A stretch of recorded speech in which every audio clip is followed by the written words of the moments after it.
You are not a king today, nor a knight in shining armor. You are one of the many, the unseen, the backbone of a world that barely acknowledges your existence. So, take a breath, smell that. It's the scent of damp wood and fire, of unwashed bodies and wet earth. Welcome to your life in the Middle Ages. So, before you get too comfortable, take a moment to like this video and subscribe to the channel, but only if you genuinely enjoy what I do here. Your support means the world. Also, do me a favor and tell me where you're watching from and what time it is right now. I want to get a sense of who else is out there, maybe feeling a little bit of a chill themselves. You wake before the sun does. That's the first rule of survival here. The day belongs to the labor, and the labor waits for no one. The air in your small, thatched cottage is frostbitten, a cold metal biting your skin the moment you throw off the rough sheepskin covering. You can see your breath pluming in the dim glow of the smoldering embers in the central hearth, the only mercy in this drafty space. But you aren't alone. Listen, the room is filled with the sound of rustling reeds and the soft, rhythmic breathing of livestock. Yes, the cows and the pigs are in here with you. It's a practical choice, really. Their body heat keeps you from freezing, and their proximity keeps them from being stolen. It's cozy in a suffocating, pungent sort of way. You sit up, your joints stiff, your feet finding the dirt floor, which is slick with moss and damp earth. There is no snooze button, no warm shower, no coffee machine hissing with promise. There is only the routine. Even in chaos, small routines keep you human. You move toward the hearth, stirring the ashes to coax a flame from the dying coals. The light flickers, casting lantern gold shadows against the wattleland daub walls. This is your kingdom, a single room, smoke-stained and humble, where life begins and ends. You might need a moment to adjust to the smell, a potent cocktail of wood smoke, animal dung, and humanity. But for you, in this life, it just smells like home. Your stomach growls, a hollow thud that echoes in the quiet dread of the morning. It's a sound you've known since you were a child, a constant companion that walks beside you like a shadow. Breakfast isn't a feast, it's a negotiation with scarcity. You reach for the wooden bowl, the handle smooth from use, and ladle out a portion of pottage. Let's be honest, calling it a dish is generous. It's a thick, gray sludge of boiled grain barley rye, maybe some oats if you're lucky. It's been simmering in the pot for days, new ingredients thrown in on top of the old. It tastes of smoke and monotony. Beside the pottage lies a hunk of bread. This isn't the fluffy, sliced white loaf you'd find in a plastic bag on aisle 4. This is dark, dense, and heavy as a brick. It's black bread, made from rye and coarse flour, baked until the crust is hard enough to use as a weapon. You break off a piece, and the sound is a sharp crack in the silence. As you chew, you feel the grit-tactual stone dust from the mill grinding against your teeth. It's a daily hazard. By the time you're 40, your teeth will be worn flat, but you eat it. You eat it with a ferocity that speaks of survival. This meager fuel has to power you through 12 hours of back-breaking labor in the open fields, stretching silently under the gray sky. You step outside, and the morning mist is curling across the fields like a phantom. The sun is low on the horizon, painting the world in pale, watery light. The village is waking up. You hear the muffled chatter of neighbors, the clanging of a distant bell, calling the faithful to prayer. Rooftops are huddled like sleepy animals against the cold. You tighten your belt a piece, of course, rope hand head toward the furrows. This is your life, the soil. You are bound to it, just as your father was, and his father before him. Freedom here is limited, but real in its own way. You know the land, you know the seasons, and you know that if you don't work, you don't eat. It's a brutal simplicity. As you swing the scythe or guide the plow, your mind drifts. You think about meat, real, red meat. You can almost taste it's a savory, rich juice of a roasted pig or a leg of mutton. But that's a fantasy. Meat is for the holidays, for weddings, or for the high table at the Lord's manor. For you, meat is a scrap of salt pork, maybe a bit of bacon fat to flavor the pottage, or, if you're particularly lucky, a poached rabbit caught in the snare when the forest wardens weren't looking. You'll pretend you didn't see that snare, of course. Poaching is a crime, punishable by mutilation or death. But hunger makes bold gamblers of us all. By midday, the sun is high and the sweat is cooling on your neck. You take a break, sitting on a flattened straw mat at the edge of the field. You pull out a leather flask, stiff with age. Inside is ale, not water, never water. You wouldn't dare drink from the river. You've seen what floats in there. The ale is thick, nutritious, and slightly alcoholic, just enough to kill the bacteria, not enough to get you drunk. Well, usually, it's the lifeblood of the medieval worker. It provides the calories you can't get from the bread. You take a long swig, the liquid warm and yeasty. It's not a crisp lager, but right now, it tastes like nectar. Let's shift our gaze for a moment. Picture the market town a few miles away. You go there sometimes, when the harvest is done or when you need supplies you can't make yourself. The town is an assault on the senses. The streets are narrow, winding canyons of timber groaning under the weight of upper stories that overhang the alleyways. The noise is deafening. Peddlers shouting, carts rumbling over cobblestones, animals bleating. The smell is, well, let's just say modern sanitation is a miracle you shouldn't take for granted. But amidst the filth, there is life. Thriving new settlements of commerce are popping up. There are opportunities emerging that didn't exist before, if you know where to look. You walk past the baker's stall. The aroma of baking bread should be comforting, but you know better. You eye the loaves suspiciously. That baker, the one with the shifty eyes and the flour-dusted apron, everyone knows he cuts his flour with sawdust or ground beans to stretch the profit. You might even find a bit of chalk in there to make the bread look whiter. It's the oldest trick in the book. You buy a loaf because you have to, but you weigh it in your hand. It feels light, too light. You exchange a look with the baker. He knows you know, but what are you going to do? Complain to the guild? History isn't written in stone. It's written in footsteps like yours, walking away with a sigh, accepting the compromise. Further down the lane, you hear the raucous laughter spilling out of an alehouse. Inside, the air is thick with the smell of warm, sticky candle wax and fermentation. The alewife, a formidable woman named Agnes, presides over the vat. She's adding a bucket of water to the brew when she thinks no one is looking. You look away. Nothing to worry about, probably. You know the ale is watered down. A small beer that barely carries a buzz, but it's safe to drink, and it's cheap. Agnes has a family to feed, too. In this world, everyone is running a hustle just to stay afloat.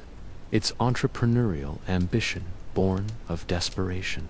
But wait, look over there, near the porticos, where the wealthier merchants gather. Do you smell that? It cuts through the stench of the street like a sharp blade. Cinnamon, ginger, cloves. the scent of distant lands. It's the spice merchant's stall. He's a man named Luca, perhaps, with robes made of cloth finer than anything you've ever touched. He guards his wares like they are diamonds, and in a way, they are. A pound of nutmeg could cost as much as 7 oxen. 7. Imagine trading your entire livelihood for a bag of nuts.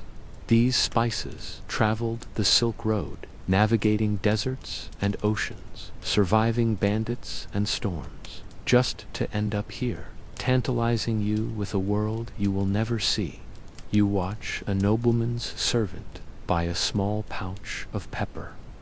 The transaction is done in hushed tones, coins changing hands with a heavy clinking sound. You wonder what it tastes like. You've heard rumors that it burns the tongue, that it warms the blood, that it hides the taste of rotting meat. You'll never know. To you, food is fuel. To them, food is art, status, power. The divide isn't just in the wallet, it's on the plate. You turn back to your own basket, filled with turnips and onions. The envy burns for a moment, then fades.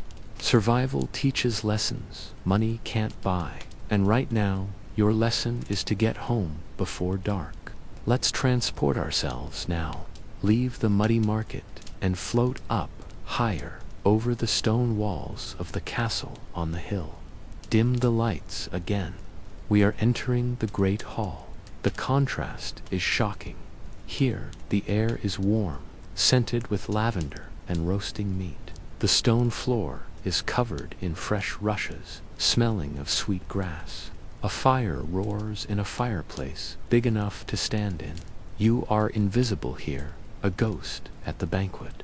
Watch, the lord and lady sit at the high table, elevated above the rest. The table groans, literally groans under the weight of the feast. There are peacocks roasted and then redressed in their own iridescent feathers, looking alive but for the glazing on their eyes. There are pies filled with meats, fruits, and spices, the crusts sculpted into castles and mythical beasts. There is wine, deep red and flowing like a river. The guests gorge themselves. They eat with their fingers, yes, but with a certain practiced elegance. They wipe their grease-stained hands on chunks of bread, which are then thrown to the dogs or to the poor waiting at the gate. That's you, in spirit, waiting for the crumbs. But look closer. Is that a grimace on the Lord's face? He clutches his stomach. The meat, heavily spiced to mask the fact that it was slaughtered days ago in the summer heat, might not be sitting well. Food poisoning is the great equalizer here. King or peasant, a bad oyster or a piece of spoiled pork can kill you just as dead. And the gluttony, the sheer volume of food, brings its own misery. Gout, indigestion, hearts stopping under the strain. You realize, with a strange sense of satisfaction, that this abundance comes with a price. The grass isn't always greener. Sometimes it's just richer, and richness can rot. Now, shift the scene. The feasting fades, replaced by the solemn tolling of a bell. We are in the season of Lent. The church rules this world as surely as the king does, perhaps more so. For 40 days, the world turns gray. No meat, no eggs, no dairy. If you thought your diet was bland before, welcome to a new level of culinary purgatory. You are a peasant, remember. You were barely eating meat anyway. But now, even the lard you use to cook your onions is forbidden. You are left with fish salted, dried, hard as wooden bread. The hunger during Lent isn't just physical, it's a spiritual weight. You are told that this suffering cleanses the soul. You kneel on the stone floor of the church, the cold seeping into your knees. The priest speaks of gluttony and sin. You look at the painted saints on the walls, their faces serene and well-fed. You wonder if they ever had to eat bread made of ground beans and sawdust. The irony isn't lost on you, but you keep your head bowed. Traditional authority is questioned only in the quiet of your own mind. To speak out is to risk heresy. So you fast, you endure, you watch your children grow thinner, their eyes large and hollow. You tell them it is for God. You tell them Easter is coming. But the church isn't all bad. Let's give credit where it's due. Walk with me to the monastery gates. Here, the monksmen who have dedicated their lives to prayer and, surprisingly, agriculture distributing alms. You stand in line, the wind whispering through the trees. A monk hands you a loaf of bread. It's better quality than what you make at home. These men know the secrets of the soil. They know how to brew ale that doesn't taste like swamp water. They are the keepers of knowledge in a dark time. You take the bread with dirty hands, murmuring a thanks. In this moment, the church is not a judge, but a lifeline. Even in chaos, small acts of mercy keep the world turning. Now, brace yourself. The wind is changing. Can you feel it? A cold draft that has nothing to do with the weather. It's 1347. The ships have docked in Messina, in Genoa, in London. They carry a cargo no one ordered. The rats scurry down the mooring ropes, carrying fleas that carry death. The Black Death. It doesn't care about your pottage or the Lord's peacock. It doesn't care if you are holy or sinful. It just takes. The world transforms into a nightmare. The silence of the morning is replaced by the wailing of mourners. The carts that used to carry grain now carry bodies, piled high, limbs entangled in a gruesome embrace. You walk through your village. The doors are marked with crosses. The smell of death is sweeter and more terrible than the spice merchant's stall. The fields lie barren, the crops rotting on the stalk, because there is no one left to harvest them. The baker is dead. The alewife is dead. The lord in his castle, dead. You might survive. Let's say you do. You are one of the lucky ones, or perhaps the unlucky ones, depending on how you look at it. You emerge from the haze of the plague years into a world that is shattered. But look around. Really look. The dust-softened light falls on a landscape that is strangely open. There are fewer people, a lot fewer, and suddenly your back-breaking, sweat-drenched laboreth worth something. This is the twist in the tale. Catastrophe reshapes society in ways no one predicts. You stand in the field, leaning on your scythe. The bailiff comes to you, demanding you work for the old wages. You look him in the eye. You haven't done that before. You tell him no. You tell him you'll work for the neighbor, who is offering double. The bailiff sputters, threatens, but what can he do? Kill you. He needs you. You are a scarce resource now. Ordinary people are empowered by the sheer math of the situation. For the first time in your life, you have coins jingling in your pocket treel silver. You go to the butcher. You buy a piece of beef, not a scrap, a steak. You cook it over your hearth, the fat sizzling and popping, the smell filling your small cottage with a richness that makes you dizzy. You eat it, savoring the texture, the iron taste of it. It tastes like victory. It tastes like change. The laws will try to stop you. The statute of laborers will try to cap your wages, to force you back into serfdom. But the genie is out of the bottle. You have tasted freedom, and you have tasted beef.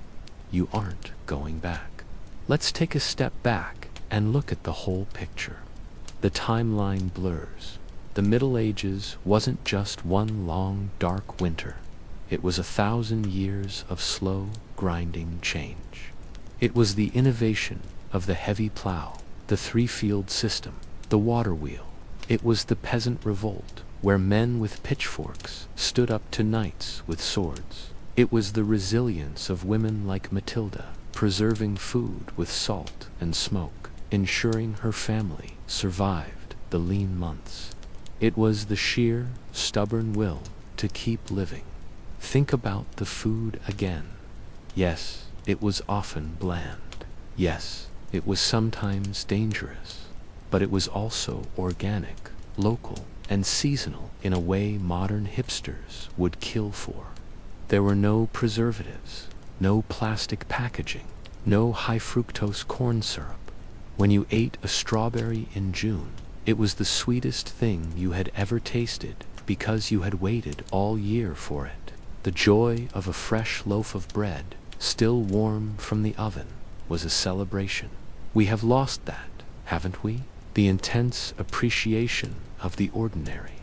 In our world of endless abundance, where strawberries are available in December and bread comes in plastic, we have forgotten the miracle of a full belly. You stand there in the doorway of your cottage, watching the smoke rise from the chimneys of the surviving village. The sun is setting, casting long shadows across the thriving new settlements that are rebuilding from the ashes.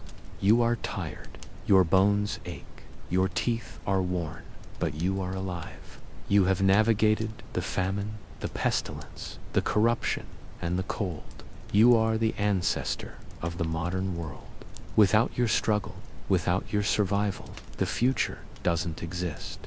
So, reflect on this as the scene fades. History isn't just dates and kings. It's the texture of the bread. It's the smell of the rain on dry earth. It's the fear in the pit of your stomach when the harvest fails, and the relief when the spring comes. You are the fortunate inheritor of centuries of culinary progress. Yes, you can order a pizza with a tap of your finger. You can eat spices from India and chocolate from the Americas without a second thought.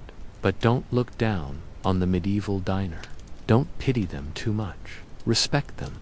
They made do with so little and found ways to survive in the face of unrelenting hardship. They found joy in a cup of watered-down ale and a song by the fire. They found community in the shared suffering of the field. What seems impossible eventually becomes the new normal, and they normalized survival against all odds. As you drift back to your own time, let the sensations linger, the rough wool against your skin, the taste of smoke, the hollow thud of the wooden bowl, the heavy silence of a world without engines. You open your eyes in your comfortable room. The lights are back on. The refrigerator is humming. You are safe. You are fed. But maybe, just maybe, the next time you break bread, you'll feel the weight of it in your hand a little differently. You'll remember the baker, the merchant, the monk, and the peasant. You'll remember that food isn't just fuel. It's history. It's the story of us. And if you ever find yourself complaining about a slightly overcooked steak or a latte that's not quite hot enough, pause. Spare a thought for the pottage. Spare a thought for the sawdust. And remember that you are living in the fairy tale that they dreamed of. Now, rest well. The journey was long, and you have earned your comfort. The past is a ghost, but it walks beside you, quiet and hungry, reminding you to be grateful for the feast that is your life.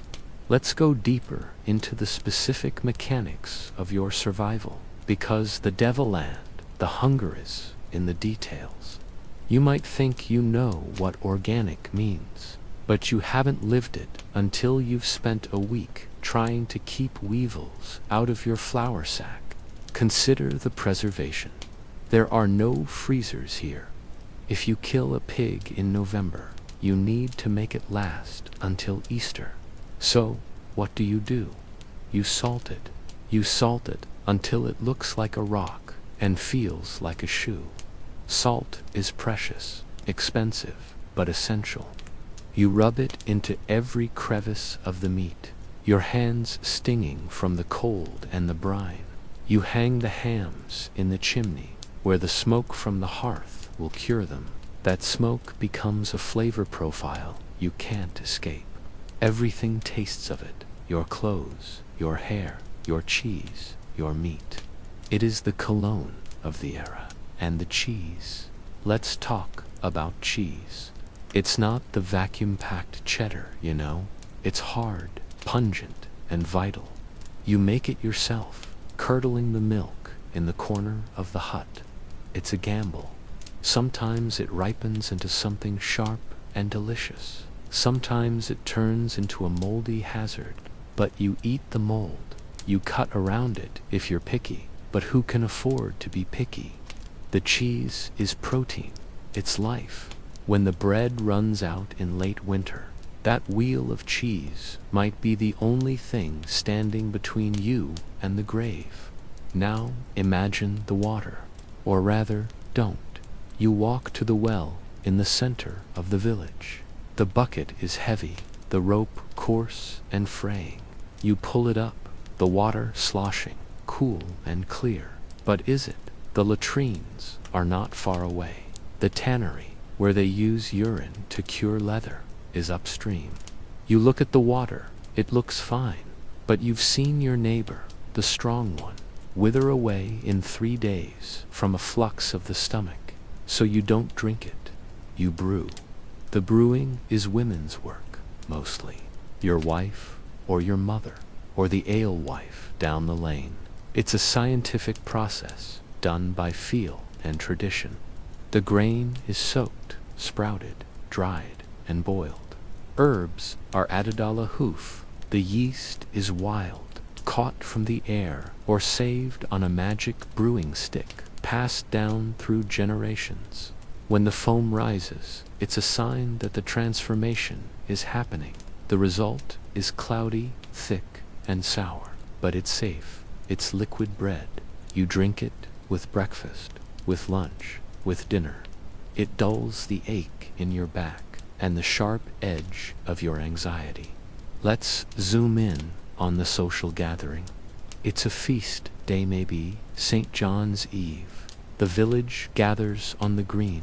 For once, the labor stops. There is a bonfire, popping embers rising into the twilight.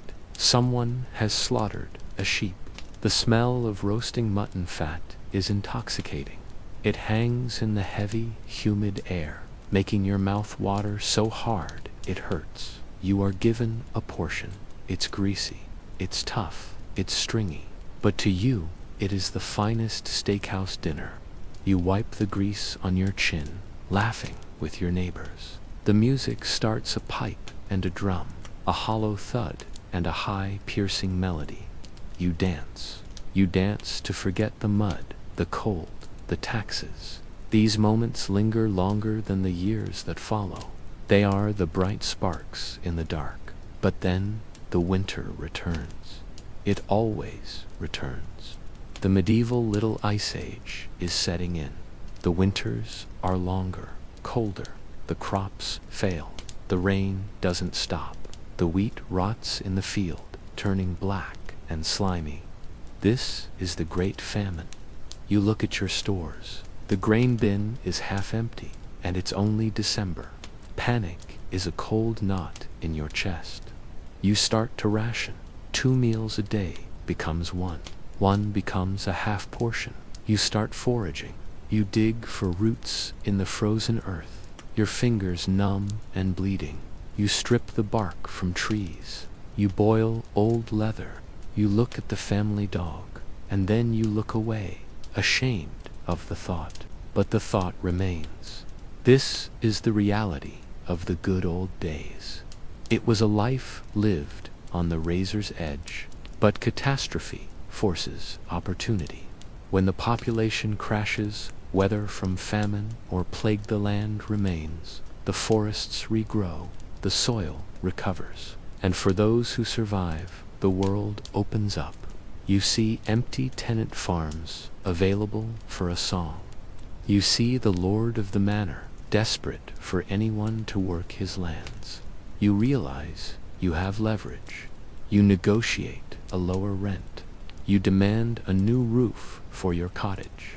You, the peasant who once bowed his head, now stand a little taller. Change sneaks in where no one notices. It comes in the form of a new crop, a new law, a new idea whispered in the tavern. You hear stories of men in the cities forming guilds, setting their own prices, electing their own leaders. You hear of peasants in other lands rising up.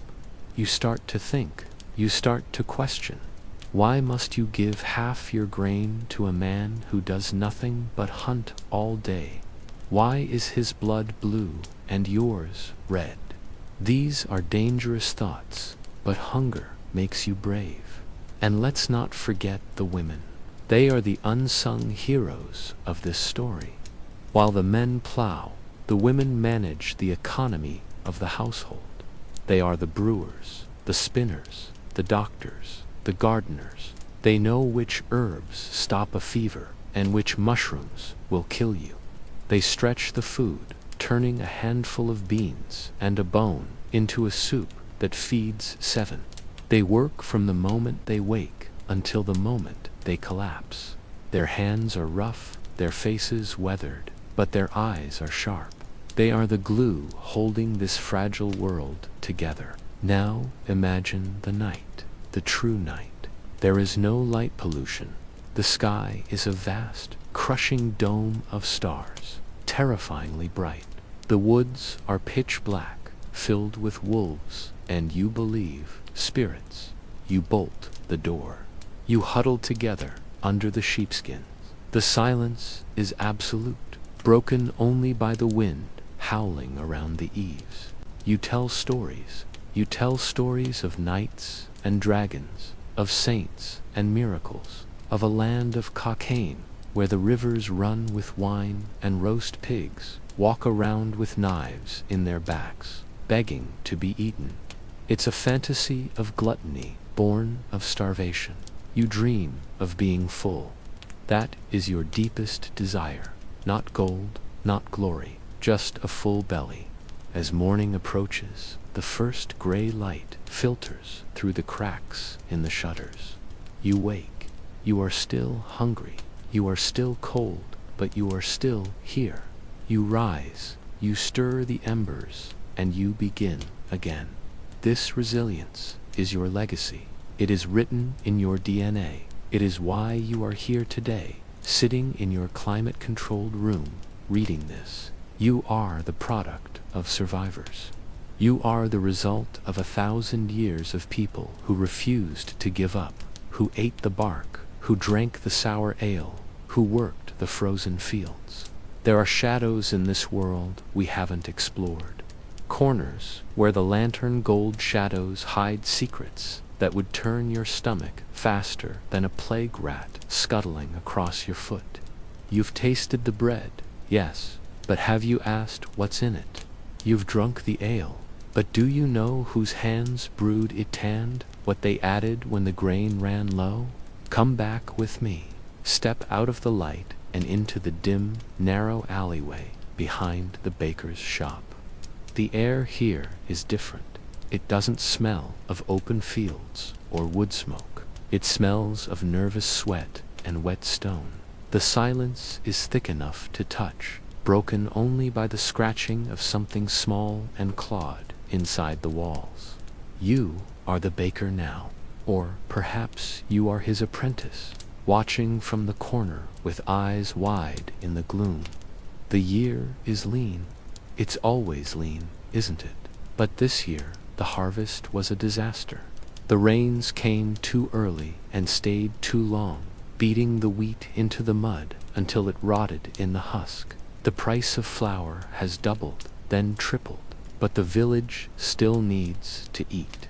The lotha, a size of bread, and ale dictates the price of the loaf, pinning you between the rising cost of grain and the fixed price of your product. You are drowning. So, what do?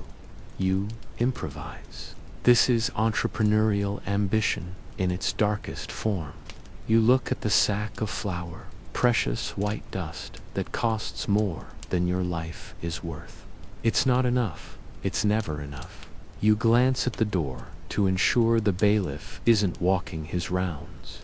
Then you reach for the other sack, the one hidden under a pile of rough straw, sawdust. It's grainy, dry, and terrifyingly similar in texture to coarse flour. You take a handful. It feels like betrayal in your palm. You mix it in, just a little, just enough to stretch the dough for 3 more loaves. 3 loaves means 3 more coins. 3 more coins means you might not lose your shop this month. You knead the dough, the wooden handles of your tools smooth from use, your knuckles white with strain. You tell yourself it's fine. Wood is natural, right? It comes from the earth. It fills the belly. You are doing them a favor, really. Better a loaf with a bit of tree in it than no loaf at all. But you aren't the only one. Sometimes, when the sawdust runs low, you look at the floor, the chalky clay, the dust. You sweep it up.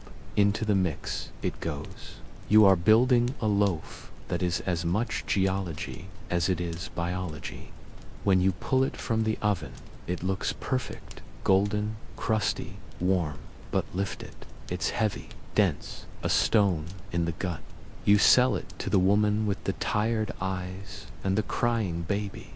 She pays you, her copper coin worn smooth. You take it. You don't look at her. You pretend you didn't see the way she hesitated, weighing the bread in her hand. This is the dance of deception. Everyone knows, and no one says a word because the alternative is starvation. But there is a quiet dread in your heart. If the bread inspectors come, those men with their scales and their unwavering stares, you are finished. They will drag you through the streets on a hurdle, the offending loaf tied around your neck like a millstone of shame. The community that buys from you today will jeer at you tomorrow. It's a razor's edge, and you are dancing on it with flour-dusted shoes. Now, leave the bakery. The heat is stifling there. Step out into the cool, damp air of the street. Walk down toward the river, where the mist is curling around the pilings of the bridge. Do you hear the bubbling? That low, rhythmic sound of boiling liquid. That's Elizabeth's kitchen.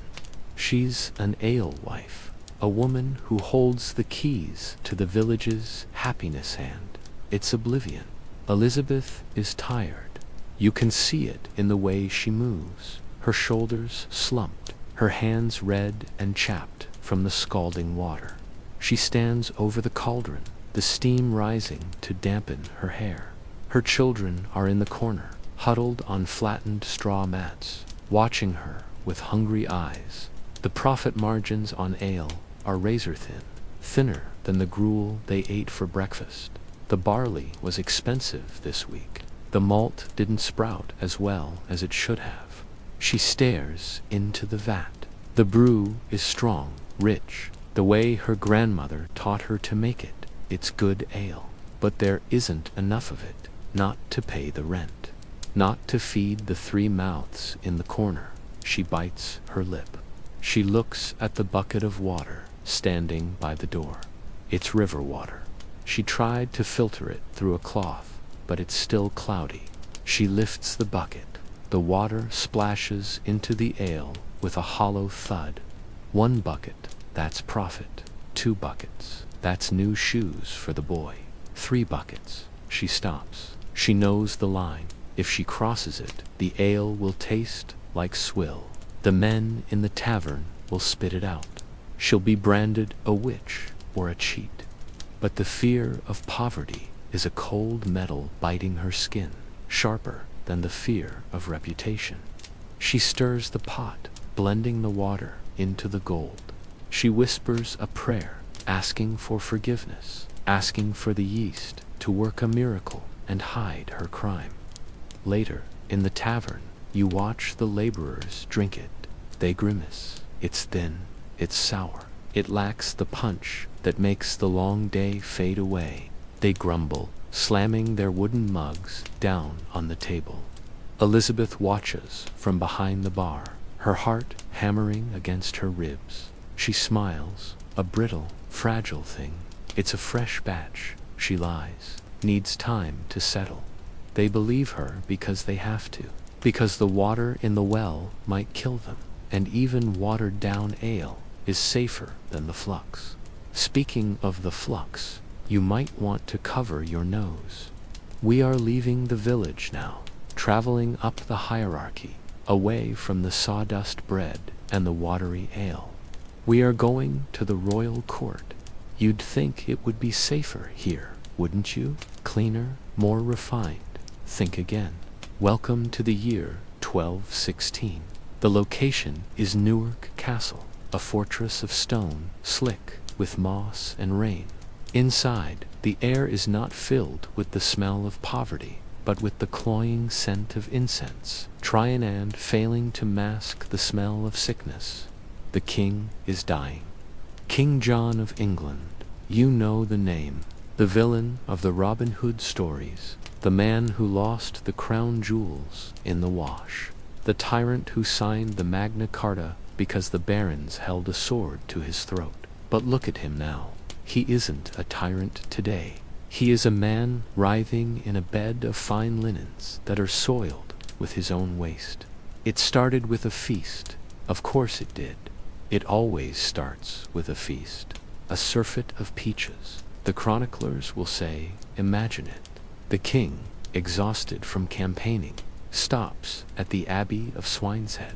He is hungry, ravenous. The monks, eager to please, bring out their best. Fresh cider, new and cloudy, bubbling with fermentation, and peaches.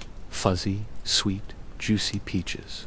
A luxury, a taste of summer in the damp. He eats them. He eats them with the voracity of a man who believes he is entitled to the earth's bounty. The juice runs down his beard. He washes it down with the cider, cup after cup. It feels like a celebration. But inside his gut, a war is declaring itself. The peaches, perhaps washed in contaminated water, or perhaps sitting out just a little too long in the warmth of the kitchen, are teeming with invisible enemies. Bacteria, dysentery. You are in the room with him now. The stillness is thick enough to touch, broken only by the king's groans. The mightiest man in England is being undone by a microscopic organism. His stomach cramps with a violence that makes him scream. The fever takes him, burning him up from the inside out. He sweats, shivering in the frost-bitten air of the chamber. His physicians hover, useless. They offer him crushed gemstones, dried toadskins, prayers. They bleed him, weakening him further. They don't know about germs. They don't know that the very hands they use to wipe his brow might be carrying more death. The smell is horrific. It is the smell of a body turning against itself. The king, who commanded armies, cannot command his own bowels. He is stripped of dignity, stripped of power. He is just a frightened animal in the dark, dying because he ate a piece of fruit. It's a stark reminder, isn't it? In the Middle Ages, death doesn't care about your tax bracket. It lurks in the water, in the air, in the beautiful, fuzzy skin of a peach. The lack of hygiene is the great leveler. You look at the king's face, pale and gaunt, and you realize that Elizabeth, the alewife, with her watered-down brew, might actually be saving lives. The alcohol in her ale, weak as it is, kills the very things that are currently killing the King of England. Let's leave the king to his misery. The air is too heavy there. Let's go somewhere where the air is filled with promise and peril. We are traveling east, far east. You are no longer a peasant or a king. You are Giovanni de Marinoli. You are a spice merchant, an adventurer, a man with entrepreneurial ambition. burning in his chest like a coal. The year is 1338. The world is opening up, cracks forming in the isolation of Europe. You are walking through the Khyber Pass, the wind howling through the peaks, carrying the scent of snow and ancient dust. You are tired. Your shoes, leather stiff with age, are scuffing against the frost. You have been walking for months, years. You have crossed deserts where the sun hammers you into the sand. You have sailed seas where the waves are like moving mountains. And why? For flavor. Reaching into your satchel, you pull out a small wooden box. Inside is a nutmeg, just one. It's hard, wrinkled, unassuming. It looks like a shriveled walnut, but you know it's secret. You scratch the surface with your thumbnail, and the scent explodes warm, spicy, sweet, intoxicating. It smells of wealth. In London, this single nut could buy a cow. A pound of them could buy a house. You are bringing this treasure back to a Europe that is starving for sensation. Their food is bland, monotonous, salty. They crave the fire of pepper, the warmth of cloves, the floral sweetness of saffron. You are the conduit. You are navigating the treacherous Silk Road, dodging Mongol warlords and bandits who would slit your throat for the shoes on your feet, let alone the treasure in your bag. But the journey changes you. You see things no European has ever seen. You walk the streets of Khanbalik, the city of the great Khan. You see paper, money paper, being used as currency. You see black stones that burn coheating the baths. You eat noodles that stretch for arm's length. You realize that your little corner of the world, with its pottage and its mud, is just a fragment of a vast, complex tapestry. You return home, if you're lucky. Many don't. Giovanni's ship might sink in the Indian Ocean. He might be waylaid by pirates in the Mediterranean.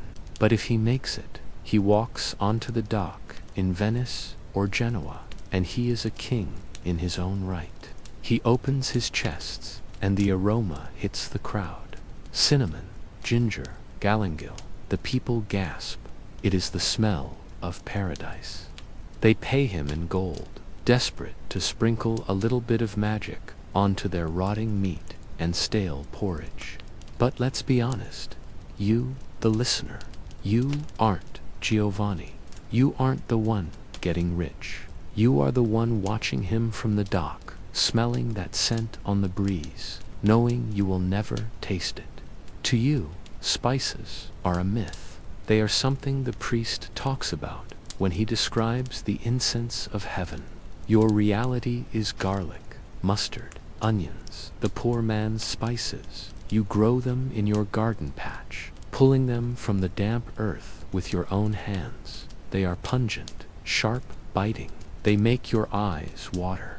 They cover the taste of the bacon that's gone slightly rancid. They are your luxury. And speaking of luxury, or the lack thereof, let's return to the church. You can't escape it. It's the bell tolling in the distance, marking the hours of your labor. It's the shadow of the spire falling over your field. Meet Saint Hildegard of Bingen. She's a light in the gloom, a woman of fierce intellect and terrifying visions. She sits in her abbey, scratching ink onto thick parchment. The candlelight flickers, illuminating her intense gaze. She is writing about food, not just as fuel, but as medicine. She tells you that raw food is dangerous, and she's right, though she doesn't know why. She tells you that spelt is the grain of joy. Spelt, she writes, creates a happy mind and a joyful soul. You, out in the field, chewing on your crust of rye bread that feels like a brick, might roll your eyes. Spelt is expensive. Spelt is for the nuns, for the wealthy. But her ideas trickle down. The monasteries become the laboratories of agriculture. The monks breed better sheep, grow better grapes, brew better beer. They are the first corporations, the first scientists. But their charity has a sharp edge. You remember Agnes, the woman whose husband was caught in the royal forest? Let's tell that story. It's a quiet dread that hangs over the village like a fog. It was deep winter. The snow was piled high against the cottage walls, turning the world into a stark white cage. The grain bin was empty. The children were crying, a sound that grates against the soul like stone on metal. Agnes's husband, a good man with rough hands and a soft heart, looked at the forest. The king's forest. It was forbidden. To take a deer, a boar, even a rabbit, was theft from the crown. But hunger makes you reckless. He took his bow, the wood smooth from use, and slipped into the trees. The silence there was heavy, the snow muffling his footsteps. He saw a hare. He drew the string. Thwack, a clean shot. He didn't see the warden. No one ever sees the warden until it's too late. The hand on his shoulder was heavy, the grip of authority. He was dragged before the court. The justice was swift. There were no lawyers, no appeals. He was a poacher. He had stolen the king's property. They didn't kill him. That would be a waste of labor. They took his hand, the right one, the one that drew the bow, the one that guided the plow. They cauterized the stump with a hot iron, the smell of burning flesh mingling with the cold winter air. He came home to Agnes, pale and broken. He lived, but he was half a man now in a world that demanded wholeness. Agnes had to take the plow. She had to become the head of the household. The hare, the warden ate it. This is the cruelty of the system.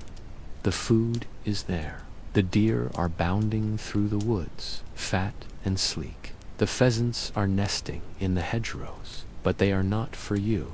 They are enclosed, protected, hoarded. You are surrounded by abundance you cannot touch. It's a special kind of torture, starving in a pantry that is locked from the outside. So, when the feast day comes and the Lord opens his gates, you go. You have to. It's the only time you'll taste the forbidden fruit. Let's go back to that feast, the one we glimpsed earlier. Step closer this time. Ignore the Lord at the high table. Look at the kitchen. This is where the real story is. The heat is unbearable. It's a wall of fire and noise. The cooks are like generals in a chaotic war. Gijam, the master chef, is screaming orders. He is sweating through his tunic, his face red with exertion. He is an artist, but his medium is perishable. The swan. He bellows. Where is the swan? A scullery boy, covered in soot and grease, runs forward with the bird. It has been skinned carefully, roasted, and now the skin feathers, and Alice being draped back over the cooked meat. It looks alive. They gild the beak with real gold leaf. Gold on a bird. You, who have never held a gold coin in your life, watch this with a mixture of awe and disgust. They are making a subtlety, a sugar sculpture. Sugar is a spice here, rare and expensive. They mold it into the shape of a castle, complete with little sugar knights. It's a joke, a toy to be looked at and then smashed and eaten. The extravagance is dizzying. They use almond milk because it doesn't spoil like cow's milk. They use saffron to dye the rice yellow, just because they can. They mix meat and fruit and sugar in ways that would baffle a modern palate, sweet, savory, sour, all at once. And you are the one turning the spit. You are the turnspit boy.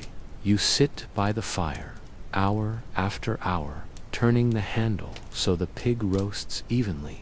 Your face is scorched. Your eyes sting from the smoke. You are cooking a meal that costs more than your entire village makes in a year. The smell is torture. The dripping fat hisses in the fire, popping embers, landing on your skin. You don't stop turning. If you stop, the meat burns. And if the meat burns, the cook will beat you with the ladle. When the feast is over, the leftovers are gathered, the alms. They are thrown into baskets, half-eaten pies, gnawed bones, bread soaked in gravy. They are brought to the gate. The crowd surges forward. You are in that crowd. You fight for a bone. You shove your neighbor. You grab a piece of bread that a noble's dog has already licked, and you are grateful. You are weeping with gratitude, because tonight your belly will be full. It's humiliating, it's degrading, but it's survival.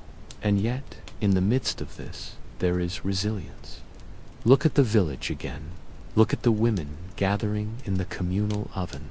They can't afford fuel for their own ovens, so they share one. They bring their dough, marked with their own symbols, so they know whose loaf is whose. They gossip, they laugh, they share news. Did you hear about the miller? Did you see the new baby? This is the internet of the Middle Ages. The communal oven, the well, the mill. Information flows here. Solidarity is forged here. They know the system is rigged. They know the baker cheats. They know the Lord is greedy, but they have each other. They trade a cup of flour for a basket of eggs. They watch each other's children. They nurse each other when the flux comes. This is the secret weapon of the peasant. The Lord in his castle is isolated, paranoid, surrounded by stiffins. You, in your hovel, are part of a living, breathing organism.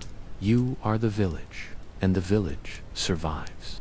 So, take a moment. The sun is setting on this long, hard era. The shadows are lengthening across the fields. You can hear the distant sound of a lute playing a mournful tune. You have seen the deception of the baker, the desperation of the alewife, the agony of the king, the adventure of the merchant, and the resilience of the turnspit boy. You realize that food is more than just nutrition. It is the lens through which we see the world. It shows us the cruelty of power, the ingenuity of the desperate, and the fragility of the human body. You might need a moment to digest all this pun intended. It's a lot to take in, but don't close your eyes yet. The story isn't over. We have to talk about what happens when the system breaks. When the famine isn't just a bad year, but a catastrophe. When the plague isn't just a rumor, but a reality. We have to talk about the moment the world ended and how you decided to build a new one on top of the ruins. The wind is picking up. The leaves are swirling in the courtyard. The lanterns are being lit. Pull your cloak tighter. The next chapter is going to be cold, dark, and utterly transformative. Are you ready? Of course you are. You're a survivor. Let's keep walking. So, when you look back at the Middle Ages, don't just see the dirt and the disease. See the strength. See the ingenuity. See the vibrant patches of wildflowers growing on the edge of the barren farmland. See the community forged in the fire of adversity. It was a hard time, a brutal time, but it was also a human time. And in the end, isn't that what matters? That even in the darkest of ages, the human spirit found a way to seek out the light. Welcome home, time traveler. The journey is done, but the memory of the taste of that black bread, the grit, the earth, the survival will stay with you forever.